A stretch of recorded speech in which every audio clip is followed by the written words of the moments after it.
It looks like tar. Sludge. Fascinating when you look at it up close. It's the compost tea that I make for my plants. I mixed some up this morning, and I never really looked at it that close until now. And there's little tiny bubbles coming up here and there. Doesn't that look like tar? But yeah, but that's just the scum on the surface. I filled this up with water, just regular well water, and tossed in the regular amount of dried compost that I use, and then I just stir it up. That's all I do. See how dark that is? Isn't that beautiful? I know it's not really beautiful as far as, beautiful things in the world, but for me, I think that is beautiful because that's the magic stuff that keeps everything alive. So I really do enjoy just staring at it. It's a simple thing, but it's beautiful. Okay, that pretty much takes care of that. Can you believe you actually sat down at your computer today wondering what Ray's up to? He's got his face in a bucket of compost tea. Good morning, everybody, and welcome back to the Voodoo Garden. My name is Ray, you know me. But for those of you who don't, my name is Ray. I am the host of this nonsense I lovingly call the Voodoo Garden. Today, I'm nothing without my pruners. Today, I'm gonna show you what I'm doing. Sorry, babies. I apologize to my plants before I cut them down because it really does hurt me as much as I think it hurts them. But it's for their own good. Last time you were here, we did this. This thing is a little heavy. I think I should have brought it over here before I watered it. This was the peace lily that I had last episode. And I showed you how I pruned out the center. Remember that? I pruned out the center and it left this big old gaping hole in the center of this plant. Well, in just 2 short weeks, it's filled in and we have some nice new growth coming out of here. Thing is that also I noticed that I should have taken care of last time was some of the older leaves. You may notice this on your plants. Some of the older leaves just tend to lay down and look kind of crappy. You can, and actually you should. I keep switching pruners because I have a pruner for all occasions.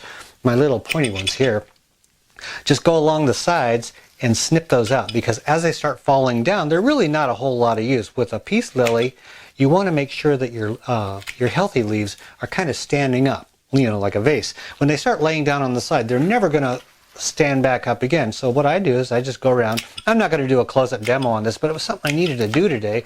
So I figured, well, might as well wait until my friends show up so that I can show them what I'm doing. I'm just snipping these things off, and that'll go outside into where I'm going to have my compost pile. But this is going to be nice. This is really, actually, I'm going to get off my lazy butt, actually my lazy knees, and I want to show you something. I'll just bring it to you. You don't have to come over here.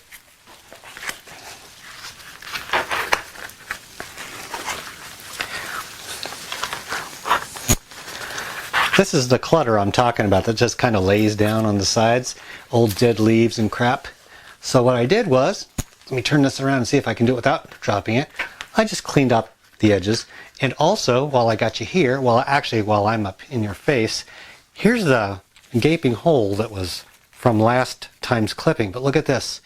The new growth is not just coming out, it's getting taller because it's not being shaded as much. Check out all the new growth coming out. This is the benefits of pruning. I wanted to show you that. And it's not just a matter of pruning like pepper plants where you snip it back. It's also a matter of getting the clutter out like I mentioned in the last episode. This is going to be a healthier plant because of all the crap that I did to it last time. Okay, stay right there. I'll finish you off later. The next one I have on the agenda is a butterfly bush. I want to plant a butterfly bush outside and I grew it from seed. The plant that came out just kind of went off to one side a little bit. I didn't really like that, and I wasn't quite sure if it was supposed to look like that. So what I did was I just snipped its little head off. You know how I do with tomatoes and peppers, mainly peppers, okay? What I do is I prune them back, and those of you who have seen my programs, you know that I do this. I prune them back, and I force side shoots to come out. Well, that's what I wanted to do with this butterfly bush because it's going to grow indoors until it's warm enough to go outdoors. I wanted to buy myself some time to where it didn't get too awful big, but also because it was going off to one side and I didn't really want this. I didn't know what else to do. I tried to train it. It wouldn't be trained. It had nothing to do with being trained. Every time I take the sticks off and the twist ties, it would just go back. So I had no choice but to lop its little head off. When in doubt, or when something ticks you off, just chop its head off. But what I did was I snipped it back and I forced the side branches just like I do on pepper plants, and that seemed to work out for me pretty good. You'll notice all the leaves on the bottom. I'll explain those in just a second, but for right now I want to show you where the cut spot is. It's right here. I cut it right here and it was curving to the right, so I cut it right there and forced the side branches. This was a beautiful, beautiful effort right here. Look at this. They went out perfectly. One to the left, right, up, down. That's exactly what I want. And also I wanted to show you this because this is exactly what I do to my pepper plants, so that they'll be lower growing, lower center of gravity, and they'll be able to support more branches. So what I did was I forced these side ones to come out. Thing is that butterfly bush tends to have really long side branches that just continue to grow and grow. My solution to that: cut the heads off of that and force more of these. See how that works? Now, when I was cutting all this back, what happened was all the older leaves on here were kind of going down like this. And it's not that they were dying, it's just that they didn't look that great, and some of them were going like this, and they were covering up the new shoots. So what I did is, similar to the peace lily, I wanted to make sure that the new growth got a lot of light. So I took off every one of the old leaves. Look at that.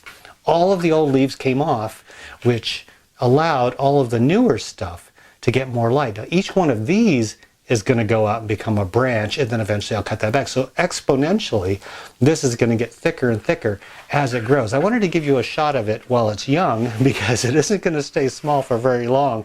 And also, like I said, when the spring comes, when it gets warm enough, I'm going to be planting this out in the yard. I'll be hardening it off, showing you the process on that, and also showing you when I transplant it. For right now, the dead leaves, or the dying leaves, they're drying out on the surface, and that's going to be feeding the soil microbes and all the little things that live in my soil. And there is something living in my soil that I haven't mentioned yet. I'll mention that right now.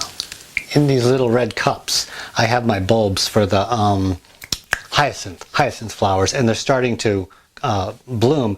They're getting the little green stuff. Well, I have my magnifying glass. Gosh only knows where it is right now, but I have a magnifying glass because I'm blind as a bat.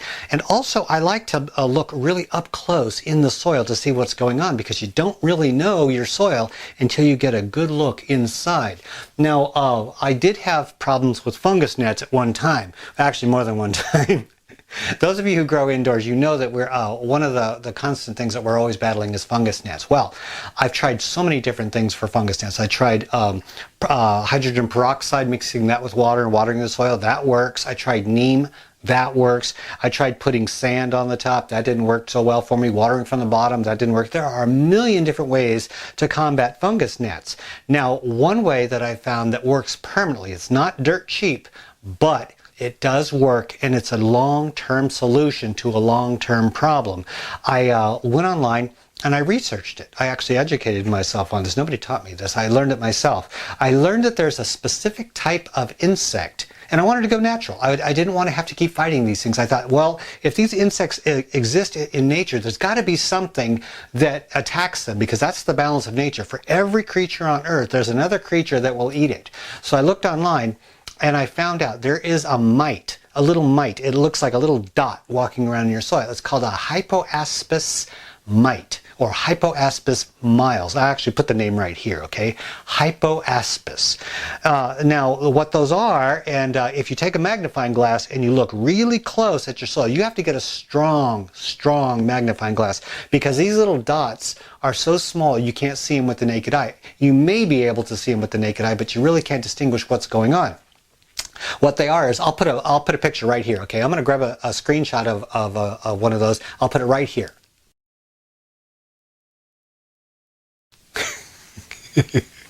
kind of creepy looking, but fear not. They are harmless to human beings. They are harmless to your plants. Their only purpose is to march around in the top 2 inches of your soil and eat the larva of the fungus gnat. That is their only job on this planet, is to eat the larva of the fungus gnat and lay eggs and make more mites. That's what they do. That's what they do best, and they do it darn good. Well, I was bringing this thing out to show you. What happened was, many years ago, I got tired of having fungus gnats destroy my little seedlings, you know, because that's what they go after, is the tender roots of seedlings and everything that grows in the top 2 inches of your soil. Well, what I did was, I got these mites. They weren't cheap, but I got them on a website, and I'm going to post a link. I don't promote this website. I don't promote their product, but this is where I bought my product, and it worked for me. So if you're interested, I'll put the link below this video.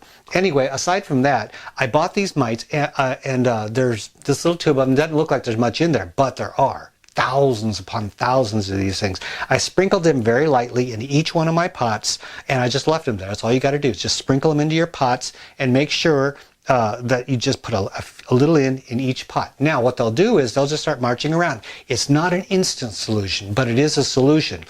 As time goes on, they make more of them, and they start making a difference. And they'll eat the babies. Without any babies, there are no adults. I combined that with a second part, which was the yellow sticky traps to catch the adults so they couldn't lay any more eggs.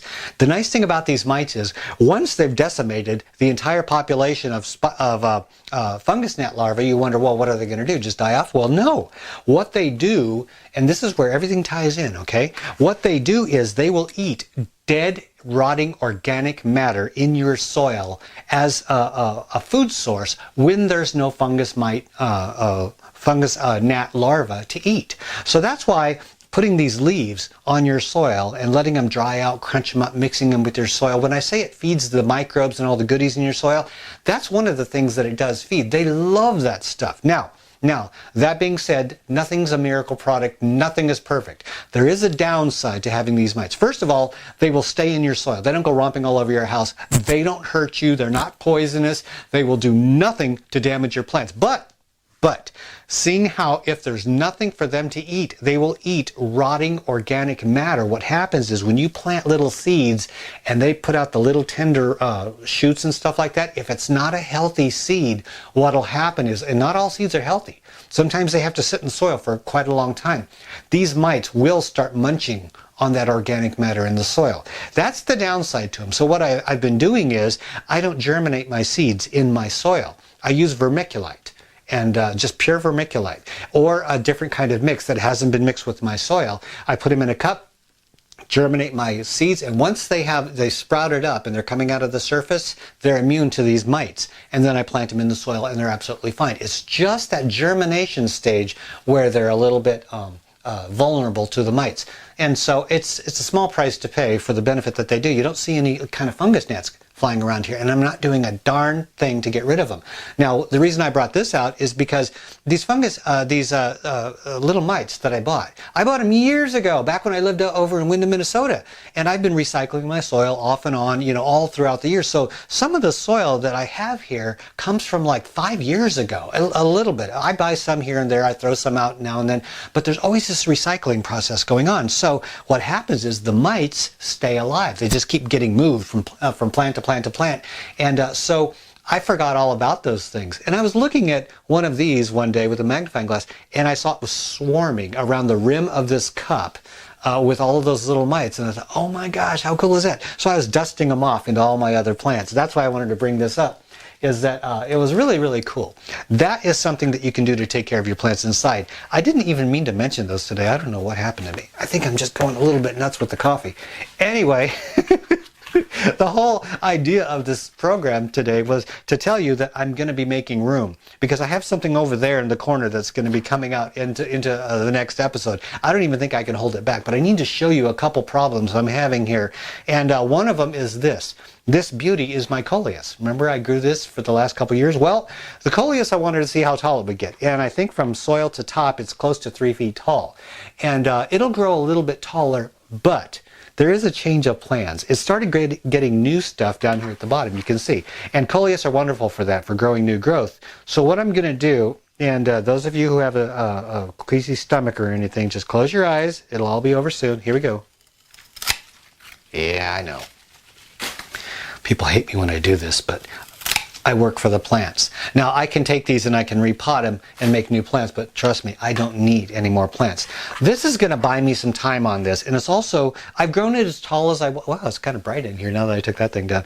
Now, I've grown it as tall as I want to get it. That was an experiment to see what I could do. Now what I want to do, you know, the camera's a little tilty like that, so I'm really sorry about it. I just noticed that. I just looked over at the viewfinder and I thought, oh.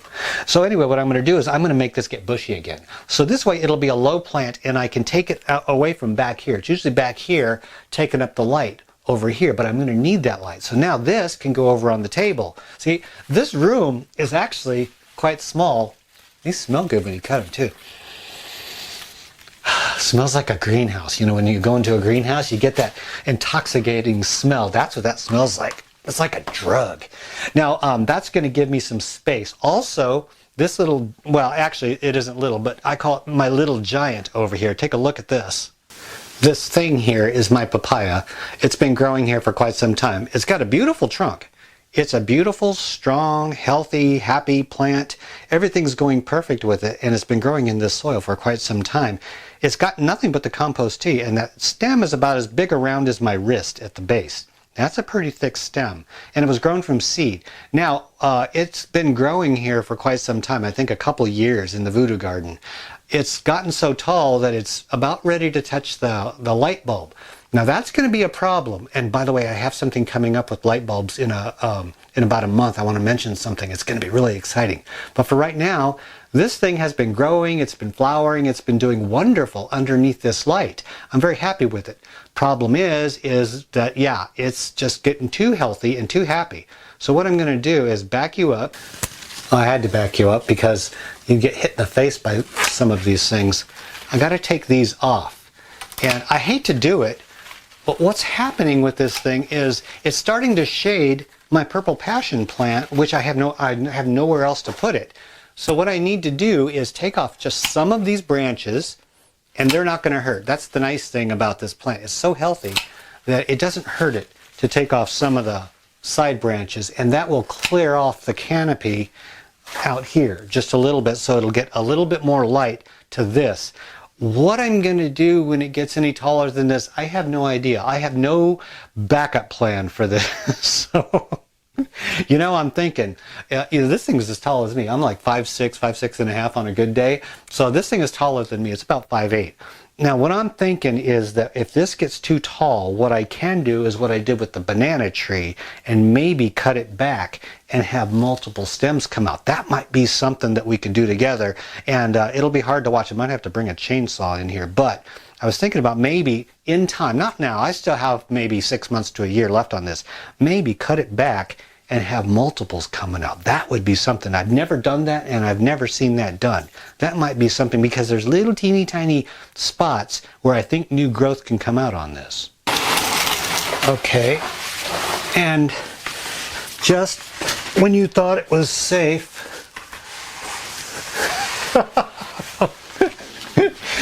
this thing, don't hurt me. Holy Moses. I don't know how to arrange this thing. I really, oh wow, it's kind of shaky down here. I like that. This, yes, this. Hello. This is the elephant in the room.